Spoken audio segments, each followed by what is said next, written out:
Xbox One spec bump confirmed, but it only records at 720p, and next-gen console release dates unleaked. All this and more on Z-Tech.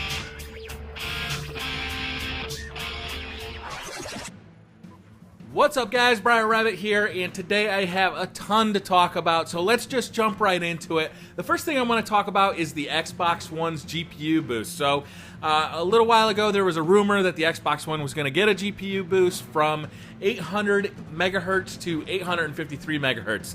That's not a big bump. I doubt you'd even see much of a difference in there. Maybe like an extra frame or two when you're running a frame rate test, but it's not that big a deal.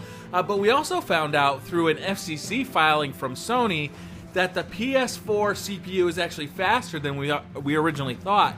It's actually running at 2.75 gigahertz, and compare that to the Xbox One at 1.6 gigahertz. It looks like once these machines are all said and done and they're out in the wild, that the PS4 is actually going to really enjoy a significant performance bump over the Xbox One. So that should be really interesting when we start looking at third-party games, specifically games that come out on both systems, like a Call of Duty or a GTA 6 or whatever it's going to be. I think that you're really going to see a big advantage on the PS4, and hopefully Sony can leverage that by actually getting people to make that the primary console of the next generation. So a lot of people remember with the PS3 and the 360, even though the PS3 was technically more powerful, the 360 had sold so many more units that it really became the lead development platform for most titles. Call of Duty really comes to mind big time on this.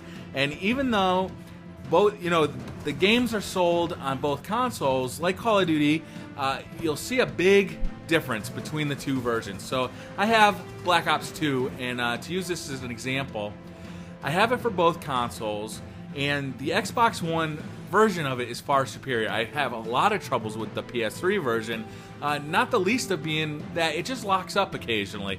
And by occasionally, I mean frequently. And that's really annoying, especially if I'm trying to record gameplays. It seems tied to score streaks somehow, and when I use a score streak, that's when it's going to fail. But it's really annoying, and there's really no reason for it. There's nothing wrong with the PS3 hardware. It's really, there's a bug in the system somewhere in that software, and it's not there for the 360 because that was the lead development console. So hopefully, with the PS4, we see more games get that level of development, specifically for the PS4, since that will be the more powerful hardware, and then they can be ported downwards to the Xbox One. I don't know if that'll work that way. A lot of people like to explain it that you try and target the less powerful system because it's easier to make up coding differences on the more powerful system.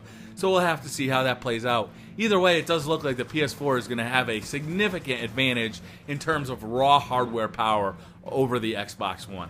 Last week I did a story about the release dates for both the Xbox One and the PS4. And what these were releases from Toys R Us saying that we know what the release dates are, here they are, and it turns out that Toys R Us was full of it. So a lot of you guys in the comments called BS on this, and you were absolutely correct. Toys R Us came out with a new statement saying, please accept our sincerest apologies for the incorrect information you were given yesterday regarding the Xbox One and PlayStation 4 consoles' official release dates. So anybody who called BS on this one was absolutely correct. And hey, we get excited about finding out when these consoles are going to be released. I know I can't wait to find out when it's going to be because I'm actually going to schedule a little bit of vacation time around each console because as they come out, I want to have a little bit of time to play with them right when they come out so I don't have to be pulled out to go to work or to do whatever. So I'm definitely really excited to find out when this is going to be. And I was hoping that this Toys R Us story was going to be true, although I didn't love the release dates. The original release date, I think, or the Toys R Us release date had the Xbox One coming out on Black Friday and the PS4 coming out 2 weeks later in December. and it looked pretty nasty. Like, you don't want to have a release of a new console on Black Friday, that's for sure. If it wasn't Black Friday, it was Black Friday weekend, and that is a nasty time to be around any kind of retail environment in the U.S. That's the weekend, for international listeners, in the U.S., that's the weekend after Thanksgiving, which is a big holiday, and it's typically the biggest shopping day of the year. They call it Black Friday because it's such a nightmare to go to a store during that day. Mark Whitten is the Xbox One platform architect, and he was in the news a little bit this week talking about the Xbox One and its ability to record game capture with its internal DVR.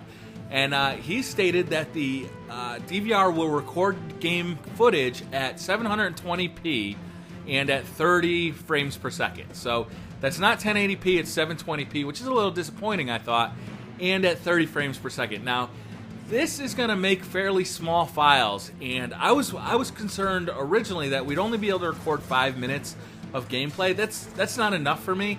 Obviously I record a lot of Call of Duty. So the average Call of Duty game that I record, it probably is between, I would say, like 6 minutes for a really quick one and 12 or 13 for a really long one, like a really long domination game. So 5 minutes, it doesn't really cut it for me. Also, 720p, I'm recording already at 1080p using an external capture card. So I don't know why it would be kind of artificially limited to these small sizes. My guess is that it's really due to the fact that they have a small hard drive in this device. In the Xbox One as well as the PS4, they both come with a 500 gigabyte hard drive, and that is small, especially if you start recording video.